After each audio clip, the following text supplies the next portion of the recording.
Magandang araw po sa mga masugid kong tagapakinig. Welcome to Roxy's Pinoy Stories. Hindi ko kailanman inisip na may darating na panahon sa buhay ko na ang simpleng kumusta ay magiging simula ng isang lihim na ako mismo ay hindi handang pangalanan. Ako po si Yana, 21 taong gulang, isang college student na nangangarap na makapagtapos hindi lang para sa sarili ko, kundi para rin sa pamilya. Hindi ako mahirap sa itsura ng mundo, Miss Roxy. May ngiti pa akong naibibigay. May lakas pang pumasok araw-araw. Pero sa loob ko, araw-araw ding binibilang kung sapat pa ba ang laman ng pitaka ko hanggang katapusan ng linggo. At sa karaniwang araw sa akin, doon ko siya unang nakita. Hindi sa romantikong paraan at hindi sa eksenang parang pangpelikula. Sa isang maliit na coffee shop, malapit sa campus kung saan ako part-time na nagtatrabaho tuwing hapon, tahimik siya at maayos manamit. May baston pero hindi halatang mahina. May mga mata siyang parang sanay sumuri ng tao. Tinawag ko siyang lolo sa isip ko, gaya ng tawag ko sa karamihan ng matatanda. Hindi ko alam noon na siya pala ay magiging bahagi ng istoryang matagal nagugulo sa aking isipan. Iha, pwedeng pakidagdagan ng asukal? Mahina ang boses niya pero malinaw. Tumango ako at ngumiti, gaya ng nakasanayan. Hindi ko alam kung bakit pero may kakaiba sa mga ibinibigay niyang ngiti. Opo, sure po. Simula noon, palagi na siyang bumabalik. Parehong oras, parehong mesa, at parehong kape ang lagi niyang iniinom. Hanggang isang araw, tinanong niya ako kung nag-aaral pa ba ako. Opo, college po. Sagot ko, aba, mahirap yan, hindi ba? Tanong niya ulit. Ngumiti lang ako. Hindi ko alam kung paano sasagutin ang tanong na yon. Kasi ang totoo, oo, napakahirap, Miss Roxy. Hindi lang sa bulsa, kundi sa loob. Doon ko nalaman ang pangalan niya. Morris. Tinawag ko siyang Lolo Morris at natawa siya. Mukha na ba talaga akong lolo? Biro niya. Sa edad lang po siguro. Sagot ko sabay tawa. Doon nagsimula ang mga maikling usapan. Tungkol sa school, tungkol sa trabaho at sa buhay. Hanggang isang hapon, nadatnan niya akong tahimik sa counter. Pagod na pagod ako noon, dumagdag pa ang eskwela. Malalim akong napabuntong hininga nang bigla na lang siyang nasa harapan ko. May problema ka ba, Iha? Tanong niya. Ang dami po. Natatawa pang sagot ko sa kanya. Hindi ko alam kung bakit ako naging tapat. Siguro dahil wala siyang kilala sa buhay ko. O siguro dahil alam kong hindi niya ako uhusgahan. Kulang po kasi ang pantuition ko. Mahina akong sabi. Hindi siya agad nagsalita. Uminom lang siya ng kape, tsaka tumingin sa akin. Kung tutulungan kita, tatanggapin mo ba? Nagulat ako, Miss Roxy. Hindi dahil sa tanong, kundi dahil sa paraan ng pagkakasabi niya. Walang halong yabang, walang kapalit na binanggit. Hindi po ako sanay na humingi. Sagot ko. At hindi rin ako sanay na tanggihan. Sagot naman niya. Hindi ko tinanggap ang alok niya. Pero ilang araw ang lumipas at nandyan pa rin ang problema ko. Tuition, renta, nakakapagod isipin, Miss Roxy. Hanggang sa isang sobre ang iniabot niya sa akin bago siya umalis. Para sa school mo. Sabi niya, walang kapalit. Ayokong may napuputol na pangarap. Hindi na ako nakapagsalita pa. Namumula ang mga mata na napatingin na lang ako sa kanya. Nang gabing yon, umiyak ako, Miss Roxy. Hindi dahil sa binigay niyang pera, kundi dahil sa pakiramdam na may taong handang tumulong kahit hindi niya ako obligasyon. Doon nagsimulang magbago ang lahat. Hindi ko pa alam noon na ang simpleng tulong ay unti-unting hahaba, lalalim at magiging mas komplikado kaysa sa inaakala ko. At sa puntong yon, akala ko kontrolado ko pa ang lahat. Noong una, tuwing makatatanggap ako ng mensahe mula kay Lolo Morris, kinakabahan pa ako. Parang laging may tanong sa isip ko, Okay lang ba to? Tama ba to? Pero habang tumatagal, napapalitan ang kaba ng pamilyar na pakiramdam. Parang may kaibigan akong mas matanda, mas maalam at mas handang makinig kesa sa kahit sino sa mga kaklase ko. Hindi na lang ito basta sobre o tulong sa tuition. May mga araw na tinatanong niya ako kung kumain na ba ako, kung okay lang ba ang klase ko, kung pagod ba ako, at ang nakakagulat, sumasagot ako ng totoo. Masakit ulo ko ngayon, Lo. Baka naman masyado kang nagpupuyat. Sagot niya, magpahinga ka rin. Hindi ko alam kung kailan ko siya tinigilang tawaging sir at nagsimulang tawaging Lo sa mga chat namin. Parang kusa na lang nangyari at hindi niya rin ako pinigilan. Patuloy pa rin ang pagtulong niya sa akin, Miss Roxy. Mas regular na at may allowance na para sa baon ko. May dagdag para sa renta. Hindi niya ito pinagyayabang. Hindi rin niya ipinapaalala na utang ko yun. Pero kasabay nun, mas madalas na rin kaming magkasama. Samahan mo naman ako minsan. Request niya isang araw. Nakakapagod ding mag-isa. Hindi ko alam kung bakit ako pumayag. Siguro dahil gusto kong bumawi. Dahil ayokong isipin niyang ginagamit ko lang siya. O siguro dahil gusto ko rin ang pakiramdam na may naghahanap sa akin. Una naming lakad, simpleng tanghalian lang sa isang tahimik na restaurant. Hindi sosyal at hindi rin pang mayaman ang dating. Sakto lang, pero ramdam ko ang mga matang napapalingon sa amin. Isang batang babae at isang matandang lalaki. Madaling bigyan ng mali siya, Miss Roxy. Hindi ko pinansin, ganon din siya. Komportable ka ba? Tanong niya habang inaabot ang menu. Opo. Sagot ko kahit may konting pag-aalangan sa dibdib ko. At habang kumakain kami, mas nakilala ko siya. Hindi bilang lolo lang, kundi bilang si Morris. Isang lalaking maraming pinagdaanan. Nawala ng asawa, naging abala sa negosyo, at nakalimutang mabuhay para sa sarili. At ikaw? Tanong niya. Ano bang pangarap mo, Yana? Walang nagtanong sa akin noon ng ganun kaseryoso. Gusto ko lang pong maging maayos ang buhay. Sagot ko, yung hindi na kailangang mamili kung alin ang uunahin. Pangarap ba o responsibilidad? Tumango siya, parang naiintindihan. Doon ko unang naramdaman ang kakaiba. Hindi kilig at hindi saya, kundi isang uri ng lambot sa loob. Pakiramdam na may taong tumitingin sa akin, hindi bilang obligasyon, kundi bilang isang tao, Miss Roxy. Sa mga sumunod na linggo, naisama na niya ako kung saan-saan. Meetings na hindi naman ako kailangan, pero gusto niya raw ng kasama. Mga short trips sa labas ng syudad, mga hotel lobby na may katahimikan, mga lakad na hindi ko kailanman naisip na mararanasan ko. Hindi siya humihingi ng kahit na ano, Miss Roxy. Walang hawak sa kamay, walang pilit na lapit, walang salitang bastos. At doon ako mas lalong nalito dahil kung malinaw sana ang kapalit, baka mas madali. Pero hindi. Ang ibinibigay niya ay respeto, atensyon at presensya. At unti-unti, nahuhulog ako hindi dahil sa pera, kundi dahil sa pakiramdam na mahalaga ako. Isang gabi, pauwi kami galing sa isang dinner. Tahimik ang biyahe at nakatingin lang ako sa bintana. Yana, tawag niya. Po? Kung gusto mong tumigil, sabihin mo lang. Napatingin ako sa kanya, hindi ko inaasahan ang sasabihin niya. Hinding-hindi kita pipilitin. Dagdag niya pa. Ayokong isipin mong nakakulong ka. Hindi ako agad nakasagot. Hindi po ako nakakaramdam ng ganun. Sabi ko sa huli. Unang pagkakataon na narinig ko ang sarili kong nagsabi ng totoo. Tahimik siyang ngumiti. Simula noon, mas naging malalim ang samahan namin. Mas personal ang usapan. Mas madalas ang tawanan.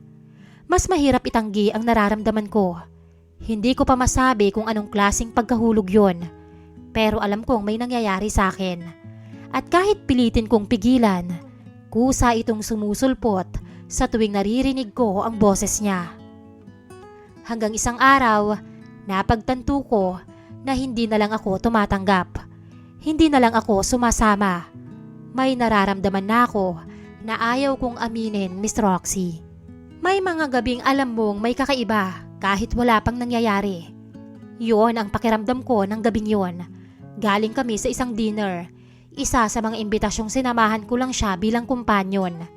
Maayos ang lahat, may tawanan at may kwentuhan. May mga taong bumabati sa kanya na para bang napakahalaga niyang tao. At may mga matang palihim na tumitingin sa akin na parang may gustong itanong pero walang lakas ng loob. Sanay na ako ron, Miss Roxy. Pero iba ang pakiramdam ko noong gabing yon. Siguro dahil sa pagod o dahil masyadong tahimik si Lolo Morris pauwi. O siguro dahil matagal ko nang iniiwasan ang tanong na ayaw kong sagutin. Sa kondo ka na muna, sabi niya habang papasok kami sa sasakyan. Masyado ng gabi. Tumango ako. Wala nang pag-aalinlangan at parang natural na lang. Pagdating namin, sinalubong ako ng katahimikan ng lugar niya. Malinis, mabango, maayos at malamig. Isang espasyong parang siya rin. Tahimik at kontrolado. Pero may mga sulok na may kwentong hindi binubuksan. Ti? Alok niya. Sige po. Sagot ko naman. Umupo ako sa sofa habang inaayos niya ang tasa. Napatingin ako sa paligid. Mga larawan sa pader. Karamihan ay lumang alaala. May babaeng nakangiti sa isang frame. Bata pa at masaya. Asawa niyo po? Tanong ko ng dahan-dahan. Tumango siya. Pero maaga siyang kinuha. Sagot niya. Nang ibigay niya sa akin ang tasa, nagkasabay ang kamay namin. Isang simpleng dampi lang, pero sapat para makaramdam ako ng kakaiba. Hindi ko agad inalis ang kamay ko. Ganon din siya, Miss Roxy. Nagkatinginan kami, walang salita at walang ngiti. Pero ramdam ko ang tensyon ng sandaling yon. Parang pareho naming alam na may hangganang ilang hakbang na lang ang layo. Yana, mahina niyang tawag. Okay ka lang ba talaga? Doon ako napangiti. Dahil alam kong kahit sandaling yon, inuuna pa rin niya ang tanong kesa sa sarili niyang nararamdaman. Hindi ko rin alam. Sagot ko ng totoo. Pero ayokong magsinungaling. Huminga siya ng malalim. Umupo sa tabi ko, may distansya. Pero ramdam ko ang presensya niya. Hindi ko alam kung bakit ako tumayo, Miss Roxy. Hindi ko rin alam kung bakit ako lumapit. Ang alam ko lang, sa dami ng beses na pinigilan ko ang sarili ko, iyon ang gabing hindi ko na nagawa. Niyakap ko siya ng marahan at idinampi ang labi ko sa kanya. Natigilan siya ng bahagya. Maya-maya pa ay sinuklian niya ang mga ibinibigay ko. Hindi na rin nagpigil ang kanyang mga palad sa paggalugad sa aking katawan. Ang marahan ay napalitan ng pagmamadali. Namalayan ko na lamang na nasa loob na kami ng malaki niyang silid. Itinulak ko siya sa kama at mula doon ay ako ang nagparamdam sa kanya ng hindi niya malilimutang karanasan mula sa akin. At nang bumaling siya sa akin ay nakaramdam ako ng kaba. Dahil alam kong siya ang nagbigay sa lahat ng una sa mga bagay na hindi ko akalaing mararanasan ko. Napuno ng mga daing naming pareho ang kanyang silid.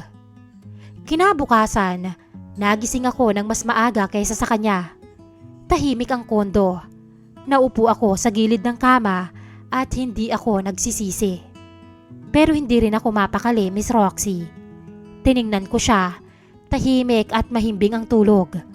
Sa sandaling yon, hindi ko nakita ang isang lolo o isang Mr. Morris. Nakita ko ang isang lalaking matagal nang nag-iisa. At nakita ko rin ang sarili ko. Isang babaeng pumayag. Hindi dahil sa pera, kundi dahil sa nararamdaman. Pagkagising niya, hindi siya nagsalita agad. Umupo lang siya sa tabi ko at niyakap ako mula sa likod. Pasensya ka na, sabi niya. Hindi po kailangan. Hindi mo ako pinilit. Tumango siya at doon nakita ko ang lungkot sa mga mata niya. Hindi dahil sa nangyari, kundi dahil alam niyang mas lalo na kaming pumasok sa lugar na mahirap nang labasan. Kung gusto mong umalis, sabi niya, ihahatid kita. Hindi pa, sagot ko. At doon ko napagtanto, Miss Roxy, hindi pala ganoon kadaling bumitaw kapag may nararamdaman ka na. Pero sa loob ko, alam kong may nagbago. Hindi na ito basta companionship. Hindi na ito simpleng tulong. May emosyon ng kasali. May attachment. May panganib. At sa unang pagkakataon, natakot ako, Miss Roxy. Dahil alam kong kapag nagpatuloy ito, mas masasaktan kami pareho. At hindi ko pa alam kung handa na ba akong pumili. Hindi ko alam kung saan nagsisimula ang tama at saan nagtatapos ang mali. Ang alam ko lang, paggising ko tuwing umaga, may bigat sa dibdib ko na hindi ko maipaliwanag. Isang tanong na paulit-ulit sa isip ko. Ano ba talaga ang nararamdaman ko? Kaya ako nagsusulat ngayon, Miss Roxy, para humingi ng payo sa'yo. Ako na isang college student, isang babaeng may mga desisyong hindi ko inakala nga harapin ko sa murang edad.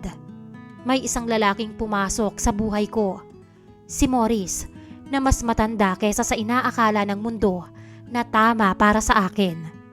Hindi ko pumatukoy ang totoo kong nararamdaman.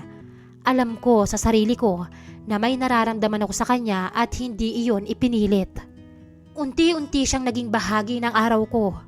Sa tanong kung kumain na ba ako, sa paalala na magpahinga, sa presensyang tahimik pero ramdam. Pero sa bawat lambot na nararamdaman ko, may kasabay yun na takot.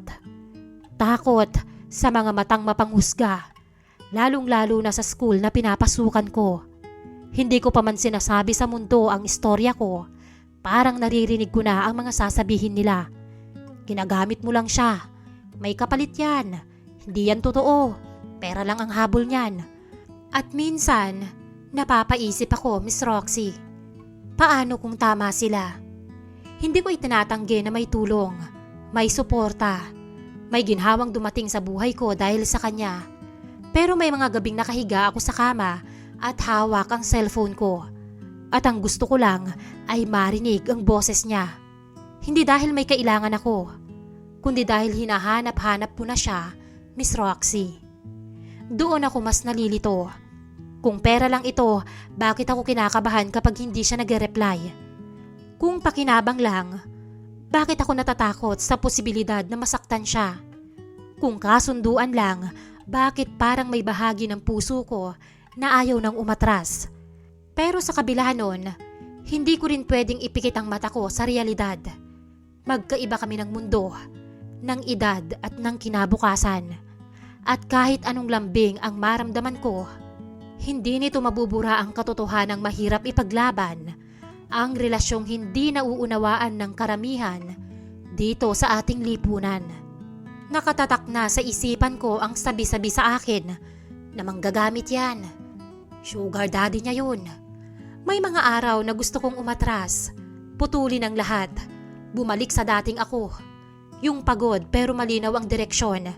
Pero may mga araw din na naiisip ko, paano kung ito na yun? Paano kung minsan lang dumating ang taong kayang umunawa sa'yo nang walang hinihingi? Sinubukan kong humingi ng payo sa sarili ko, pero ako rin ang pinaka nalilito. Isang gabi tinanong niya ako, masaya ka ba? Hindi ako agad nakasagot. Hindi dahil hindi ako masaya, kundi dahil hindi ko alam kung sapat ba ang saya para ipaglaban ang lahat ng maaaring mawala. Kung magulo na ang isip mo, sabi niya pa, huwag mo akong piliin. Piliin mo ang sarili mo. Doon ako muntik umiyak, Miss Roxy. Dahil paano kung sa pagpili ko sa sarili ko, siya naman ang kailangan kong bitawan. At paano kung sa pagpili ko sa kanya, sarili ko naman ang mawala. Kaya ako narito ngayon, nagtatanong, ano po ba ang dapat kong gawin kapag ang puso ko ay may sinasabi, pero ang mundo ay may ibang pamantayan? May mali ba kung ang pagmamahal ay dumating sa hindi inaasahang anyo? Hindi ko po hinihingi na sabihin yung tama ako. Hindi rin ako humihingi ng pahintulot. Ang gusto ko lang po ay malinawan. Kung darating man ang araw na tuluyan akong umalis, Gusto kong alam kung ginawa ko yon hindi dahil sa takot, sa sasabihin ng iba, kundi dahil yon ang tunay na desisyon ko. At kung sakaling manatili ako, gusto kong alam kung hindi ko tinalikuran ang sarili ko para lang sa pansamantalang pakiramdam. Hanggang ngayon, hindi ko pa rin po alam ang sagot. Pero siguro, ang unang hakbang ay ang pag-amin na may nararamdaman ako at kasabay nun ay ang takot ko. At sana, sa pagitan ng dalawang yon, sana matagpuan ko ang tamang landas. Maraming salamat po, Miss Roxy. Lubos na gumagalang, Yana.